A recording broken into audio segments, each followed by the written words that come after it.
I'd like to introduce you to my friend Shanti. We've had to change her name to protect her. Shanti lives in India and travels all over spreading the good news of Jesus to the poor. She has a school and is creating a home for children from the lowest caste in India, the untouchables. But she will be the first to admit that India is not a place for the spiritually faint of heart. The demonic here is not like abstract. It's in everything. It's not here a little, there a little. It has seeped through everything. I caught a glimpse of this darkness when I went to the temple of the Hindu goddess Kali, the goddess of death and destruction. Interestingly, Kali's temple is right next door to Mother Teresa's mission to the destitute and dying. The first thing we encountered was a family shaving their baby's head, then putting the hair into a pile of dough and offering that up as a thank offering to their God for helping them conceive this child.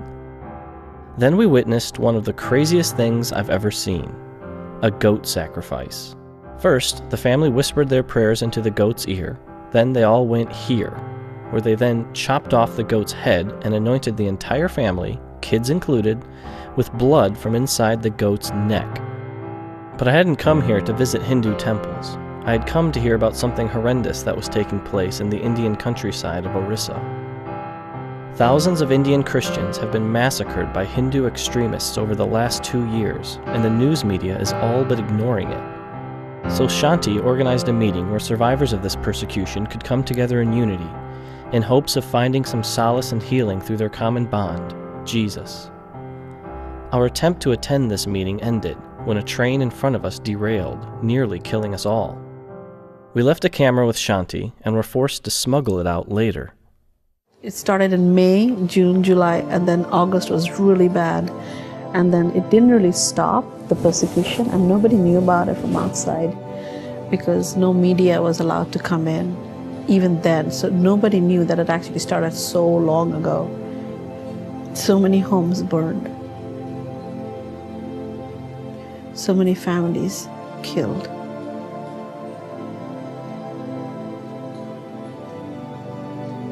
And they first burned one of the churches so that when they would burn the homes, that the families would not have a place to hide. Like every family that they were going from home to home, they ran out thinking they will hide in the church, and they saw the church burning. They didn't know where to go. The husband would say, okay, take the kids, run to the forest. So they were literally splitting up that way. But in the morning,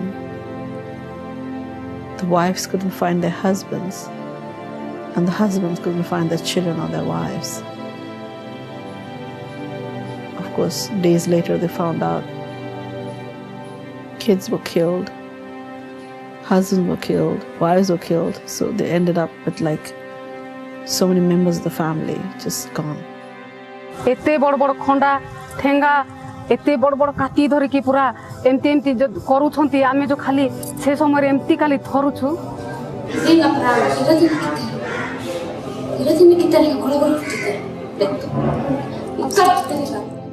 $18 pastors within one night they were murdered. And then I just asked my father, how did this all happen? Then he said that I don't know anything. The mob just went inside the house and they just cut the pastor. They just separated his neck from his body.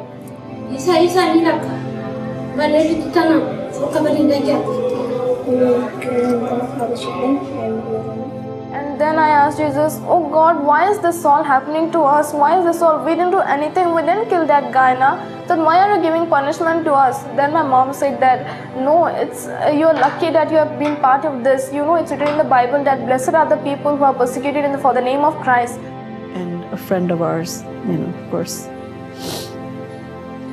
wrote and said, it's Christmas today. We celebrate one who was born to give love. We too, Lord, to die, just like Christ, so our nation gets to know His great love.